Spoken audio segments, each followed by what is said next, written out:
Gênesis capítulo 44. A taça de José na bagagem de Benjamim. José deu as seguintes ordens ao administrador de sua casa: encha as bagagens desses homens com todo o mantimento que puderem carregar e coloque a prata de cada um na boca de sua bagagem. Depois coloque a minha taça de prata, na boca da bagagem do caçula, junto com a prata paga pelo trigo. E ele fez tudo conforme as ordens de José. Assim que despontou a manhã, despediram os homens com os seus jumentos. Ainda não tinham se afastado da cidade, quando José disse ao administrador de sua casa: vá atrás daqueles homens, e quando os alcançar, diga-lhes: por que retribuir o bem com o mal? Não é esta a taça que meu senhor usa para beber e para fazer adivinhações? Vocês cometeram grande maldade. Quando ele os alcançou, repetiu-lhes essas palavras. Mas eles lhe responderam: por que o meu senhor diz isso? Longe dos seus servos fazer tal coisa. Nós lhe trouxemos de volta, da terra de Canaã, a prata que encontramos na boca de nossa bagagem. Como roubaríamos prata ou ouro da casa do seu senhor? Se algum dos seus servos for encontrado com ela, morrerá, e nós, os demais, seremos escravos do seu senhor. E disse ele: concordo, somente quem for encontrado com ela será meu escravo, os demais estarão livres. Cada um deles descarregou depressa sua bagagem e abriu-a. O administrador começou então a buscar, desde a bagagem do mais velho até a do mais novo, e a taça foi encontrada na bagagem de Benjamim. Diante disso, eles rasgaram suas vestes. Em seguida, todos puseram a carga de novo em seus jumentos e retornaram à cidade. Quando Judá e seus irmãos chegaram à casa de José, ele ainda estava lá. Então eles se lançaram ao chão perante ele. E José lhes perguntou: o que foi que vocês fizeram? Vocês não sabem que um homem como eu tem poder para adivinhar? Respondeu Judá: o que diremos ao meu senhor? O que podemos falar? Como podemos provar nossa inocência? Deus trouxe à luz a culpa dos teus servos. Agora somos escravos do meu senhor, como também aquele que foi encontrado com a taça. Disse, porém, José: longe de mim fazer tal coisa. Somente aquele que foi encontrado com a taça será meu escravo. Os demais podem voltar em paz para a casa do seu pai. Então Judá dirigiu-se a ele, dizendo: por favor, meu senhor, permita-me dizer-te uma palavra. Não se acenda a tua ira contra o teu servo, embora sejas igual ao próprio faraó. Meu senhor perguntou a estes seus servos se ainda tínhamos pai e algum outro irmão. E nós respondemos: temos um pai já idoso, cujo filho caçula nasceu-lhe em sua velhice.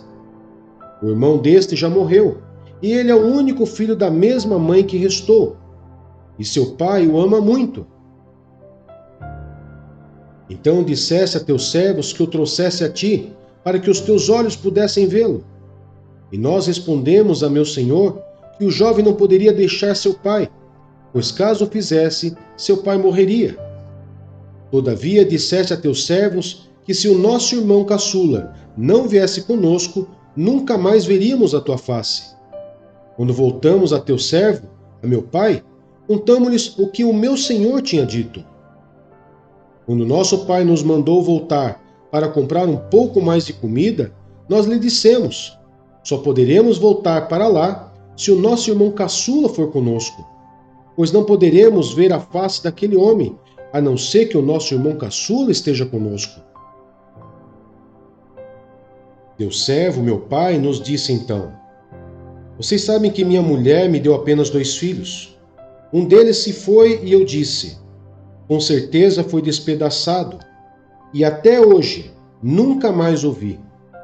Se agora vocês também levarem este de mim, e algum mal lhe acontecer, a tristeza que me causarão farão com que os meus cabelos brancos desçam à sepultura. Agora, pois, se eu voltar a teu servo, a meu pai, sem levar o jovem conosco, logo que meu pai, que é tão apegado a ele, perceber que o jovem não está conosco, morrerá. Teus servos farão seu velho pai descer seus cabelos brancos à sepultura com certeza.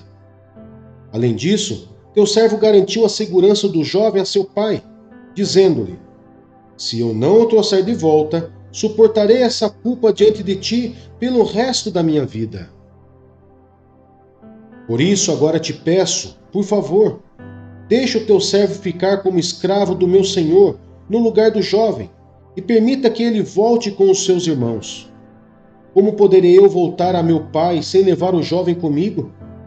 Não posso ver o mal que sobreviria a meu pai.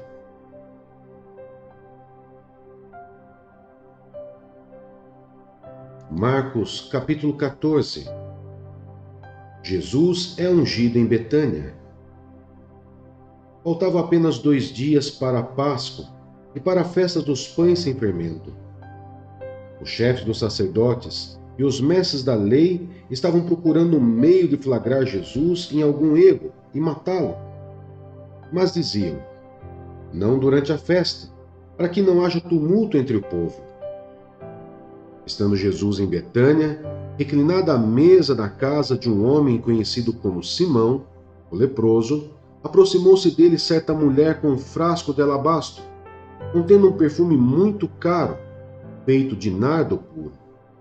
Ela quebrou o frasco e derrubou o perfume sobre a cabeça de Jesus. Alguns dos presentes começaram a dizer uns aos outros, indignados: por que esse desperdício de perfume? Ele poderia ser vendido por 300 denários e o dinheiro ser dado aos pobres. E a repreendiam severamente. Deixem-na em paz, disse Jesus. Por que a estão perturbando?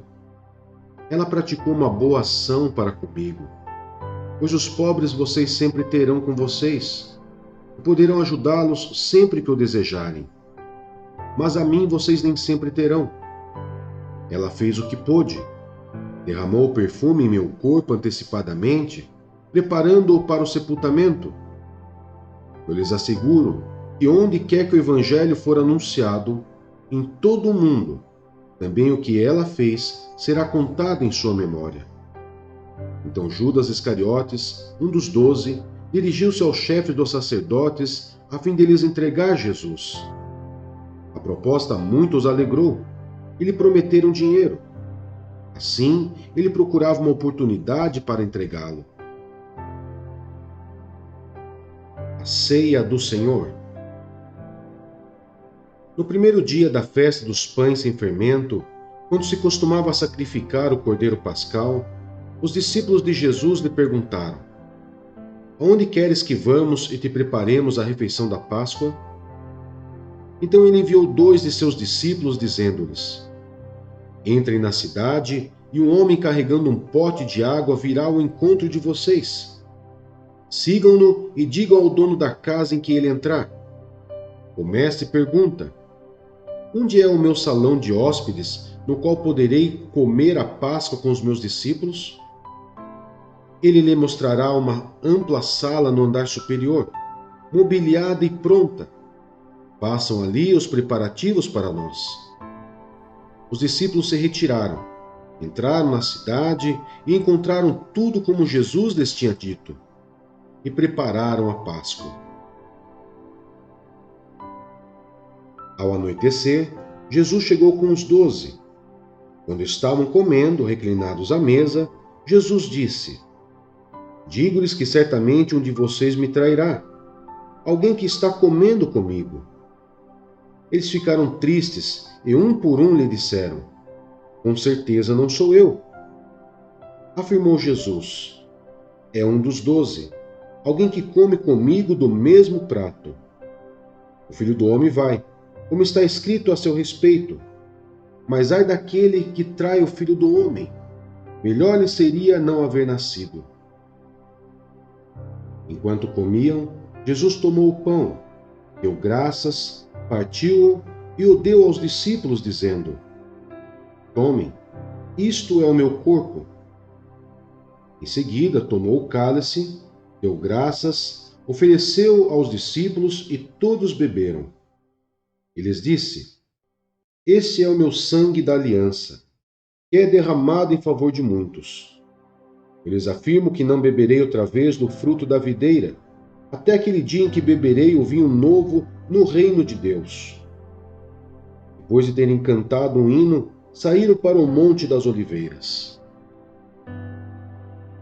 Jesus prediz que Pedro o negará. Disse-lhes Jesus: Vocês todos me abandonarão, pois está escrito: Ferirei o pastor e as ovelhas serão dispersas. Mas depois de ressuscitar, irei adiante de vocês para a Galileia.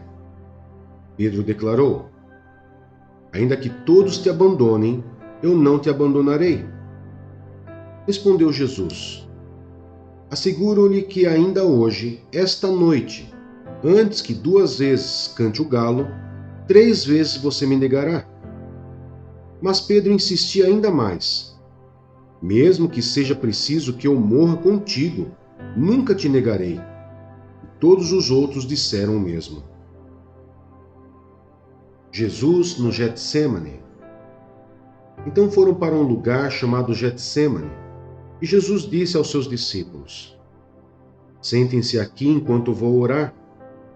Levou consigo Pedro, Tiago e João, e começou a ficar aflito e angustiado. E lhes disse: A minha alma está profundamente triste, numa tristeza mortal. Fiquem aqui e vigiem. Indo um pouco mais adiante, prostrou-se e orava para que, se possível, fosse afastada dele aquela hora. E dizia: Abba, Pai, tudo é possível.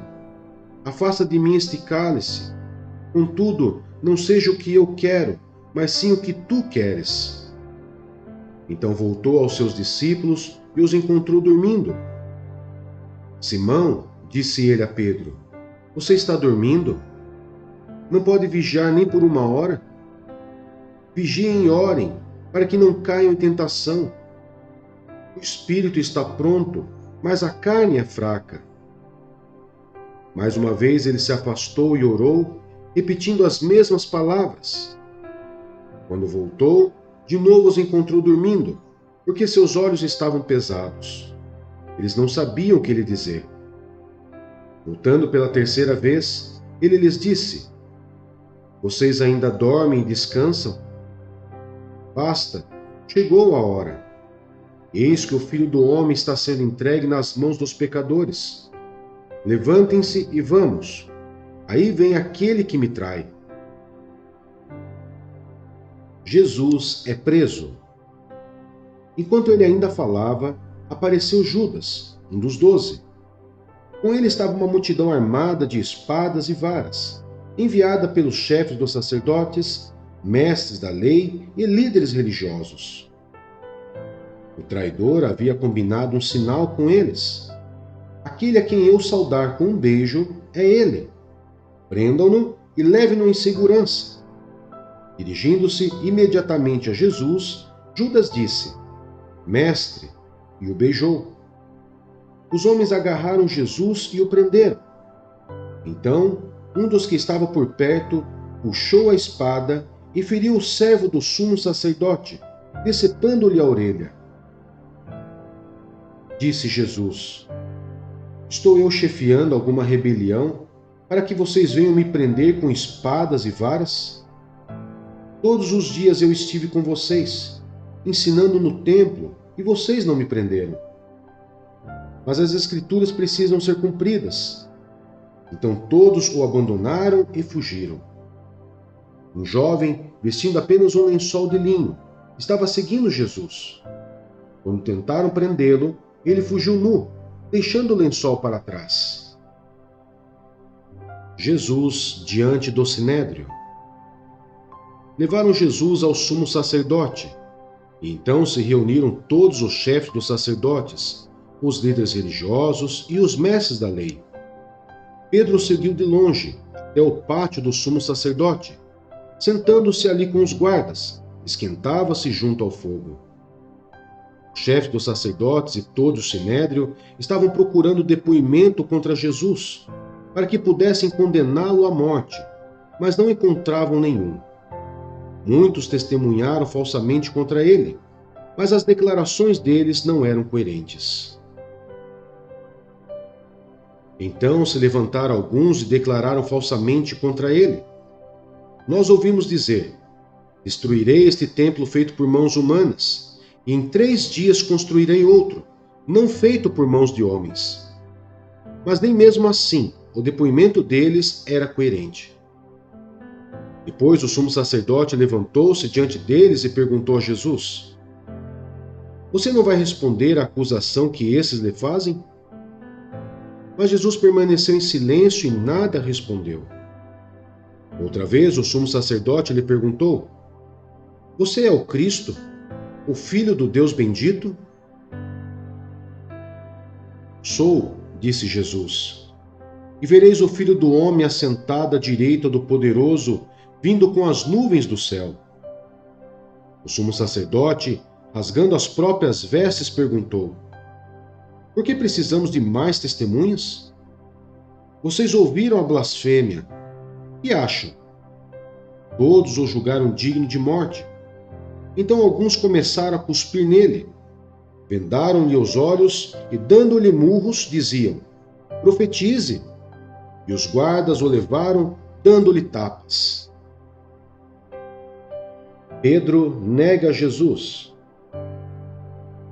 Estando Pedro embaixo no pátio, uma das criadas do sumo sacerdote passou por ali. Vendo Pedro aquecer-se, olhou bem para ele e disse: você também estava com Jesus, o Nazareno. Contudo, ele o negou, dizendo: não o conheço, nem sei do que você está falando. E saiu para o alpendre. Quando a criada ouviu lá, disse novamente aos que estavam por perto: esse aí é um deles. De novo ele negou. Pouco tempo depois, os que estavam sentados ali perto disseram a Pedro: certamente você é um deles. Você é galileu. Ele começou a se amaldiçoar e a jurar: não conheço o homem de quem vocês estão falando. E logo o galo cantou pela segunda vez. Então Pedro se lembrou das palavras que Jesus lhe tinha dito: antes que 2 vezes cante o galo, você me negará 3 vezes. E se pôs a chorar.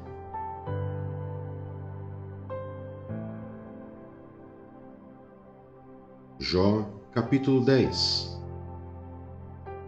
Minha vida só me dá desgosto, por isso darei vazão à minha queixa, e de alma amargurada me expressarei.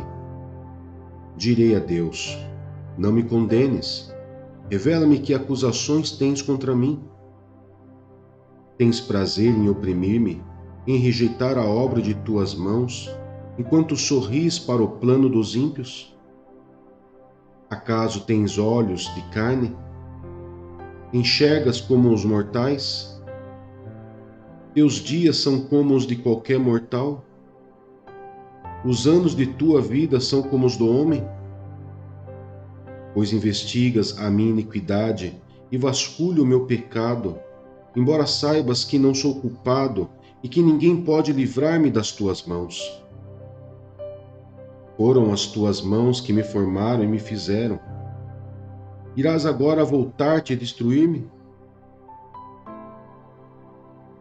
Lembra-te de que me moldaste com o barro, e agora me farás voltar ao pó? Acaso não me despejaste como leite e não me coalhaste como queijo? Não me vestiste de pele e carne e não me juntaste com ossos e tendões? Deste-me vida e foste bondoso para comigo, e na tua providência cuidaste do meu espírito. Mas algo escondeste em teu coração, e agora sei o que pensavas. Se eu pecasse, estarias me observando e não deixarias sem punição a minha ofensa. Se eu fosse culpado, ai de mim. Mas sendo inocente, não posso erguer a cabeça, pois estou dominado pela vergonha e mergulhado na minha aflição. Se mantenho a cabeça erguida, ficas à minha espreita como um leão, e de novo manifestas contra mim o teu poder tremendo. Trazes novas testemunhas contra mim, e contra mim aumenta a tua ira. Teus exércitos atacam-me em batalhões sucessivos. Então, por que me fizeste sair do ventre? Eu preferia ter morrido antes que alguém pudesse ver-me. Se tão somente eu jamais tivesse existido, ou fosse levado direto do ventre para a sepultura, já estariam no fim os meus poucos dias? Afasta-te de mim, para que eu tenha um instante de alegria, antes que eu vá para o lugar do qual não há retorno, para a terra de sombras e de densas trevas, para a terra tenebrosa como a noite, terra de trevas e de caos, onde até mesmo a luz é escuridão.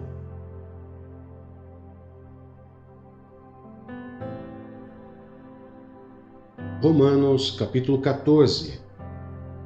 Os fracos e os fortes. Aceitem o que é fraco na fé, sem discutir assuntos controvertidos. Um crê que pode comer de tudo, já outro, cuja fé é fraca, come apenas alimentos vegetais. Aquele que come de tudo não deve desprezar o que não come, e aquele que não come de tudo não deve condenar aquele que come, pois Deus o aceitou. Quem é você para julgar o servo alheio? É para o seu Senhor que ele está em pé ou cai, e ficará em pé, pois o Senhor é capaz de o sustentar. Há quem considere um dia mais sagrado que outro. Há quem considere iguais todos os dias. Cada um deve estar plenamente convicto em sua própria mente. Aquele que considera um dia como especial para o Senhor, assim o faz. Aquele que come carne, come para o Senhor, pois dá graças a Deus. E aquele que se abstém, para o Senhor se abstém, e dá graças a Deus. Pois nenhum de nós vive apenas para si, e nenhum de nós morre apenas para si. Se vivemos, vivemos para o Senhor, e se morremos, morremos para o Senhor. Assim, quer vivamos, quer morramos, pertencemos ao Senhor. Por esta razão, Cristo morreu e voltou a viver, para ser Senhor de vivos e de mortos. Portanto, você, por que julga seu irmão? E por que despreza seu irmão? Pois todos compareceremos diante do tribunal de Deus. Porque está escrito: por mim mesmo jurei, diz o Senhor, diante de mim todo joelho se dobrará, e toda língua confessará que sou Deus. Assim, cada um de nós prestará contas de si mesmo a Deus. Portanto, deixemos de julgar uns aos outros. Em vez disso, façamos o propósito de não colocar pedra de tropeço ou obstáculo no caminho do irmão. Como alguém que está no Senhor Jesus, tenho plena convicção de que nenhum alimento é por si mesmo impuro, a não ser para quem assim o considere. Para ele é impuro. Se o seu irmão se entristece devido ao que você come, você já não está agindo por amor. Por causa da sua comida, não destrua seu irmão, por quem Cristo morreu. Aquilo que é bom para vocês não se torne objeto de maledicência, pois o reino de Deus não é comida nem bebida, mas justiça, paz e alegria no Espírito Santo. Aquele que assim serve a Cristo é agradável a Deus e aprovado pelos homens. Por isso, esforcemo-nos em promover tudo quanto conduz à paz e à edificação mútua. Não destrua a obra de Deus por causa da comida. Todo alimento é puro, mas é errado comer qualquer coisa que faça os outros tropeçarem. É melhor não comer carne, nem beber vinho, nem fazer qualquer outra coisa que leve seu irmão a cair. Assim, seja qual for o seu modo de crer a respeito dessas coisas, que isso permaneça entre você e Deus. Feliz é o homem que não se condena naquilo que aprova, mas aquele que tem dúvida é condenado se comer, porque não come com fé, e tudo que não provém da fé é pecado.